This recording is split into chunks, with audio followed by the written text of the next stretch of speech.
کتابوں میں یہ بات لکھی میں نے پڑھی ہے کہ جس پہ برے حالات آئیں، جس پہ فاقہ آ جائے، جس آدمی پہ فاقہ آ جائے، فاقہ، گھر میں کھانے کو کچھ نہ ہو، بالکل فاقہ، اور وہ کسی سے تذکرہ نہ کرے اس کا، کسی سے تذکرہ، اگر 3 دن کا فاقہ اس پہ آ گیا اور اس نے کسی کو نہ بتایا تو 1 سال کی پاک روزی پہنچانا اللہ کے ذمے ہے، اللہ کے ذمے ہے۔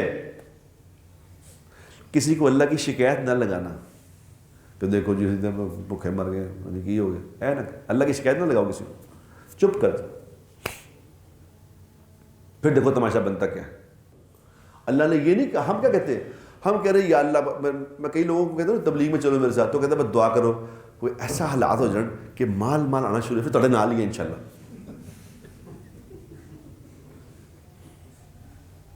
اللہ کیا کہتے ہیں، ان تنصر، پہلے تم قدم اٹھاؤ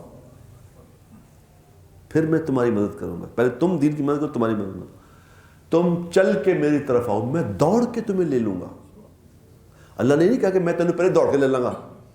نہیں، شرط دیکھو اللہ کیا ہے، تم 1 قدم اٹھاؤ گے میں 2 قدم اٹھاؤں گا، تم 1 بالشت آؤ گے میں 1 ہاتھ آؤں گا، تم چل کے آؤ گے میں دوڑ کے آ جاؤں گا۔ اور تم اللہ کی مان کے دیکھو تو صحیح پہلے۔